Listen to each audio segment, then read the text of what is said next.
help from my amazing mom, who is my inspiration. How this 22-year-old with cerebral palsy became a motivational speaker with a royally inspired voice. This old disease out of the history books is coming back. Advice to protect your family against whooping cough this season. And science explores how energy therapy, Reiki, could boost healing for cancer patients.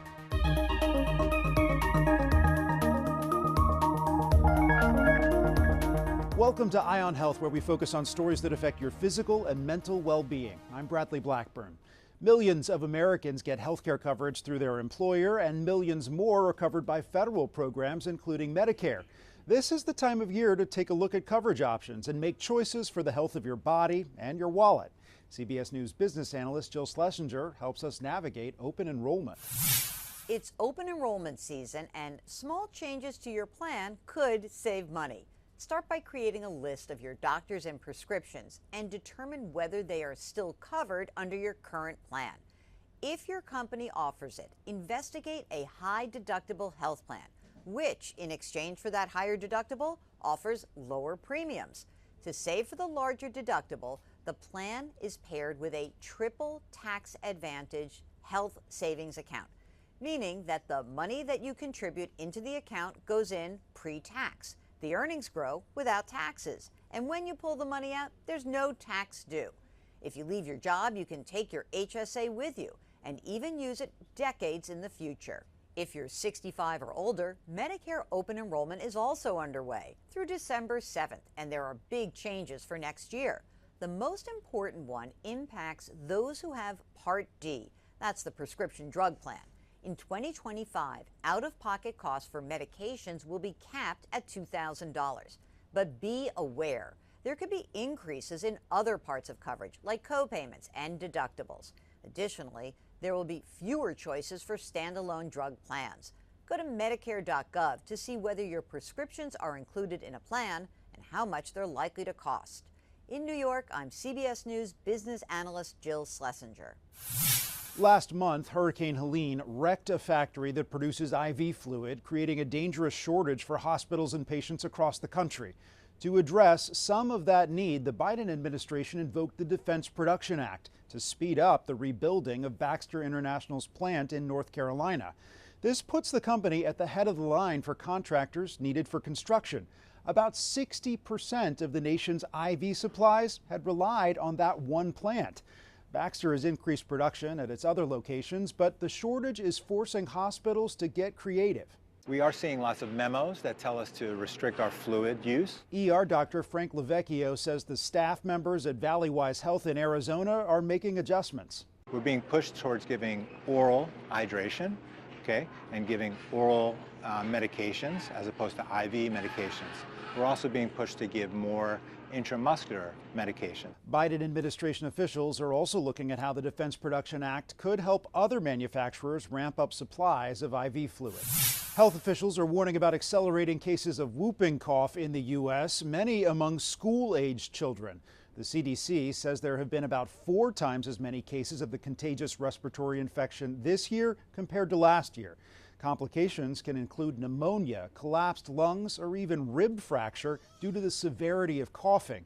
But people who are vaccinated are much less likely to get infected. This old disease out of the history books is coming back, and sure, I'm concerned. Infectious disease expert Dr. William Schaffner says the switch to telemedicine during COVID put a lot of families behind with their vaccination schedules. Infant vaccination, childhood, adolescent, and then all of we adults should be getting our every 10-year vaccination against tetanus, diphtheria, and whooping cough.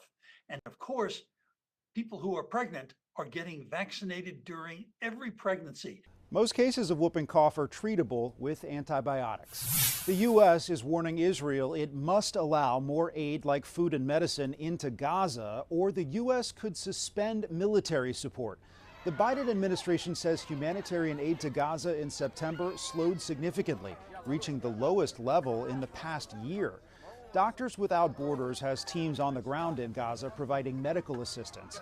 Executive Director Avril Benoit spoke to CBS Mornings about the complications they're facing. Yeah, well, as you know, that the hospital system has been, for the most part, destroyed. There are maybe 17 out of 35 hospitals that are still trying to hang on, and we've now set up a couple of field hospitals to make up for a difference that's insurmountable even for a well-equipped healthcare system. These hospitals, these clinics, the ones that are seeing patients walking in with skin rashes, with diarrhea because of the lack of clean drinking water, and all the catastrophic injuries that often come in with mass casualty events, you know, when you've got a bombing. The hospitals are overwhelmed and they do lack supplies.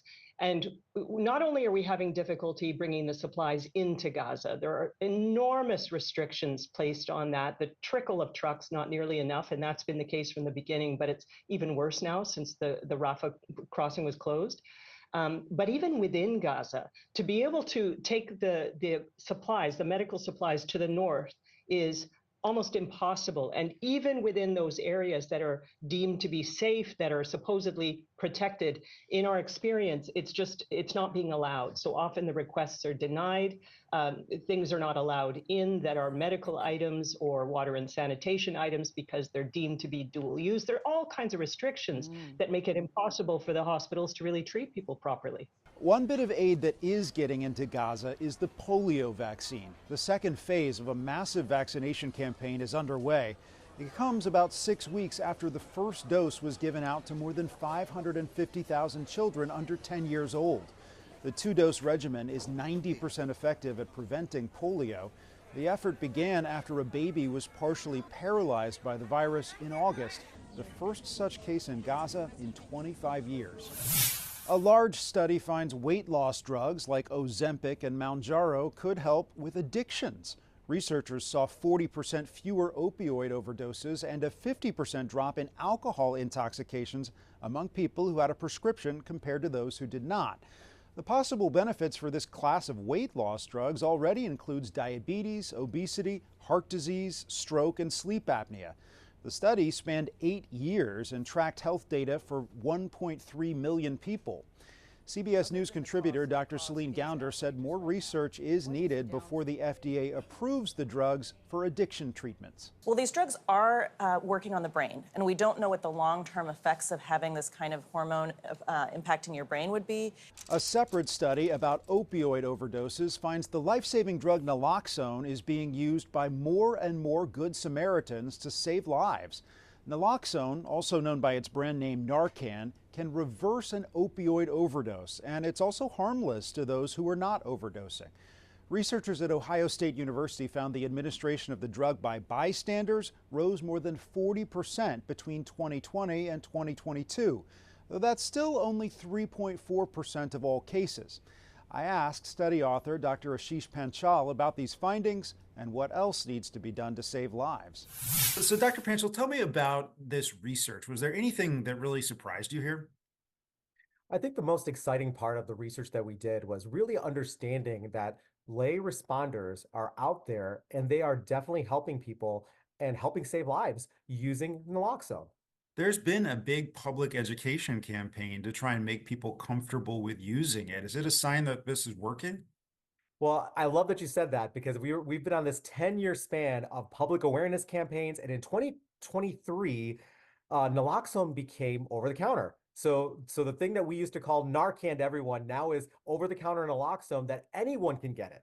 And since that's occurred, we're seeing this change. Now, the other big change we're seeing is a drop in the rates of overdose deaths. Now, one of the crazy questions is this linked? And I don't know if we have the clear answer to that, but we are seeing trends that the things that we're doing is working, but there's so much more to do. For people that are still not that familiar with naloxone, can you explain how it's used in treatment and what it does? Naloxone, otherwise known as Narcan, is a medication that is used to reverse the effects of an opioid overdose. Now, specifically, what this means is that if somebody has a true opioid overdose, this medication can be given, and it can be given as a spray or by IV. Those which are over the counter are a nasal spray, And that will actually help reverse the opioid overdose and help someone breathe again. Do we still have an opioid crisis going on in this country? I firmly believe we still have an opioid crisis in the United States, and way too many individuals have died from this horrible medication at times. Now, keep in mind, these same medications save lives in the sense of managing pain. So there's this boundary that we have to find where we're managing pain appropriately, but at the same token, making sure that people are not suffering from opioid overdoses, and that the medications that can reverse these kind of terrible catastrophes are out there for people. Bottom line, your study shows that this drug is already saving lives in a very big way. For sure. I think no matter what, I think one of the biggest take homes is that we know that naloxone saves lives. We now know that lay responders are starting to use naloxone in our communities to help save lives. And now the next step is, how can we enhance that? And how can we take this to the next level so that we continue fighting off the opioid epidemic? All right. Dr. Ashish Panchal with The Ohio State University. Thank you. I really appreciate your time. Thank you. ADHD, or attention deficit hyperactivity disorder, is known to affect about 15.5 million adults in the U.S. But now a new survey suggests that number may be low, with many cases going undiagnosed. Christian Benavides explains. For years, Allison Burke had trouble focusing and acting impulsive, but it wasn't until her daughter was diagnosed with attention deficit hyperactivity disorder, or ADHD, that she realized she might have it too. It was literally like lightning bulbs, just every 2 seconds were going off, and I kept thinking, well, this sounds so familiar. She was diagnosed at 42 years old. It was just so validating, because I really thought my whole life up until that point that there was something wrong with me. A new survey from the Ohio State University Wexner Medical Center finds 25% of adults suspect they have undiagnosed ADHD. Only 13% are actually talking to their physicians about it. So it sounds like there may be some self-diagnosis going on that can impede getting the appropriate treatment. Psychologist Justin Bartarian says diagnosing adults can be difficult because symptoms can be similar to mental health conditions like anxiety and depression, which is why it is critical to talk to your doctor. The most effective treatment for ADHD is stimulant medications. And then in addition to that, cognitive behavioral therapy focused on executive functioning skills, such as time management, planning, organization. Allison says it's not perfect, but tools like medication and to-do lists are helping her. The quietness of my mind has helped me to not be spinning my gears all the time as much. And it's kind of allowed a space for me to feel more confident in tackling things. Allison hopes sharing her story reduces the stigma around the disorder. Christian Benavides, CBS News. Coming up, what cancer patients are hoping to get out of a Reiki session, and how to calculate the full cost of caring for a loved one.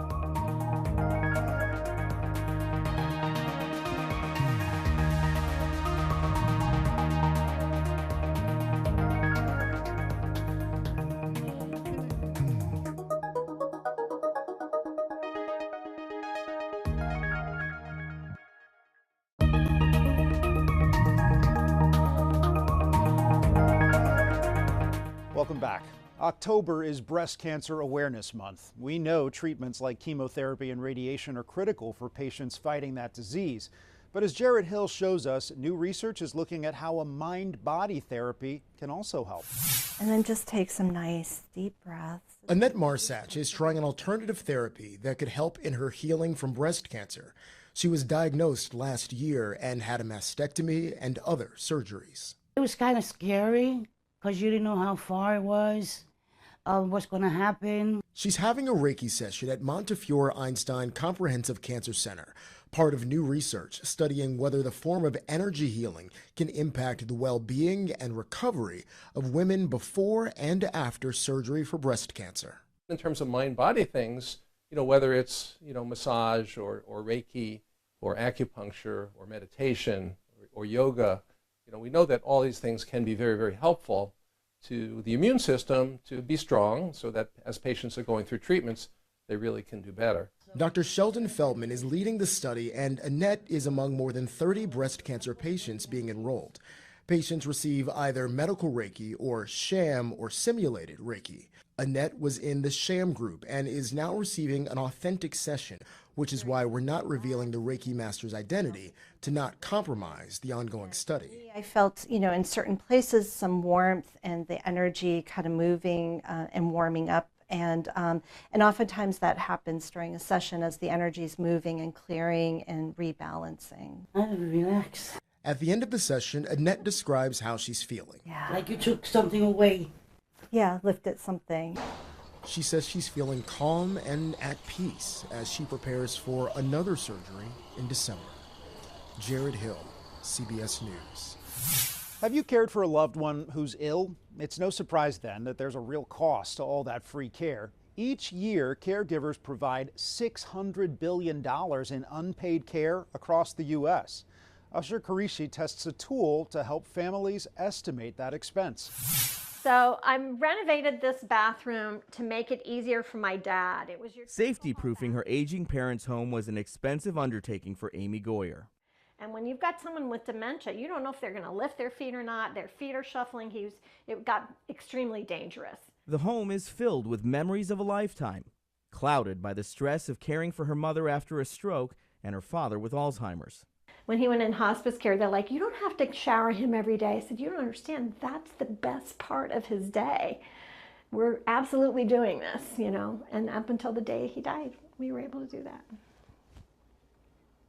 He was amazing. So how much of a financial strain was this on you?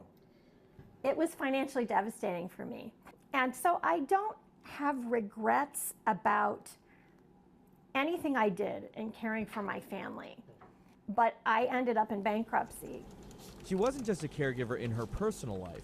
She's AARP's expert on caregiving, helping families find resources for aging adults. Some people are doing complicated nursing tasks. They're doing things that you'd be paying a lot of money to get. We're using medical equipment. We're dealing with, oxygen and checking blood sugars and doing a lot of medical and nursing tasks. How are you ever supposed to take care of yourself? More and more people are facing this question. According to the Harvard Business School, 3/4 of American workers now have a second job caring for an adult family member in their off time. Like Sean Lowe, who's been caring for her mother along with her siblings since the impact of Alzheimer's started nearly a decade ago. Are there resources, financial resources, to help you care for your mom, balance your work life, your personal life, your family life? Not personally, not that I'm aware of. We showed Lowe a unique custom tool by Salary.com. It calculates the cost of caring for someone based on time, type of work, and where you live. Here we go. Wow.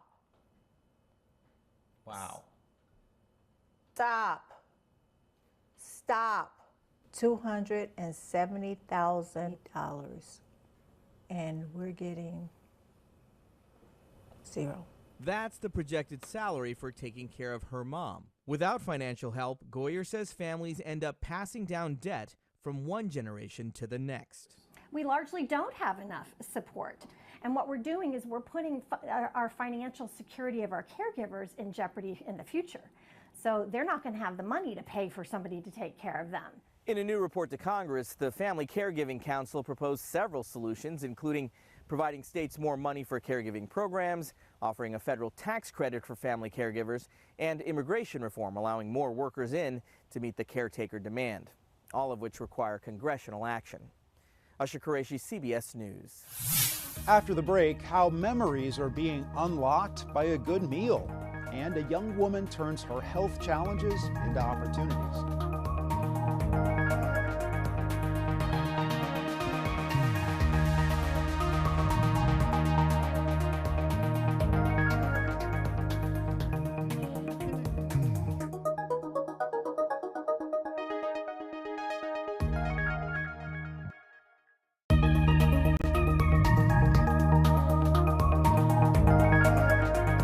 Welcome back. What if a simple meal could help unlock forgotten memories? Itai Had looks at an experimental program where dementia patients are served a powerful plate of their favorite foods from childhood. Most dinner parties are about creating fun memories. You always like to wear your scarf? Yes. But for 87-year-old Arthur Shostak, tonight is about retrieving them. Okay. Once a professor, Arthur's words don't come as easily as they used to. His son Mark says his memories are slipping away. He is asking within a short period of time about things that we had just discussed. This evening, Arthur is getting ready for a special meal designed to stir up his senses. For 2 weeks, he's been working on recreating one of his favorite dishes from his childhood. His mother's recipe for a Jewish potato pancake called a latke. You have to grate the potatoes, you have to grate the onions, you have to get used to the tears. It's those kinds of memories that Jake Broder, a fellow at UCSF's Global Brain Health Institute, is trying to unlock. We work with people every day and do interviews and test kitchen until they go, there's a moment of just, this is what it tasted like, and the stories flow. Studies have already shown that music can unlock memories from the past. Dr. Adrian Green, the CEO of the San Francisco campus for Jewish Living, is betting the same can happen with food. They're just coming to life in ways that we don't see every day. During a dinner party, residents share their dishes with a group and read a story they wrote with the help from specialists. I would sit across the table from her and ask her a very important question. Sour cream or applesauce? For his son Mark, it's a rare moment of hope. That was wonderful to hear. Making this a night to remember. Itai Had, CBS News, San Francisco. A young woman in England is proving that you can have a powerful voice even when your body makes speaking impossible. And she's had some help from a royal you might recognize. Leah Mishkin reports. Oh, I'm so proud, bless her. Claire Hayward always wanted children and says it was the best surprise to find out she was pregnant. She showed her personality from the beginning. Yeah, exactly. What a fighter she is. Her baby Elise wasn't breathing for 7.5 minutes when she was born in the UK. Then suddenly, she began gasping for air. She had life in her and she fought ever since. The now 22-year-old has cerebral palsy because she didn't get enough oxygen to her brain at birth. It's affected her movement and her speech. Elise's eyes type her words. She's chosen the voice of Britain's late Queen Elizabeth to speak. I have help from my amazing mum, who is my inspiration. She's taught me a lot. Elise didn't have this technology when she was younger, and because she couldn't speak, some teachers assumed she couldn't understand and made decisions for her, even though her mom advocated on her behalf. I felt different. Everything changed when she moved up from elementary school and met Mr. Morrison. Just the brightest, bubbliest, most positive, endearing young person you could hope to meet. Despite all the issues that she's faced in her life, she literally attacks every day with a smile. Her former principal always asked Elise what she wanted to do. I had a voice and I was listened to. Empowering a shy girl to become the motivational speaker you see on stage. Elise is also the disabilities editor for a Good News website. I love finding positive stories about disabilities and what can be achieved in this world. Because as her mom always told her, anything is possible when you're surrounded by people who inspire you. Leah Mishkin, CBS News, Somerset, England. A royal message. That's this week's Eye on Health. I'm Bradley Blackburn. Thanks for joining us and be well.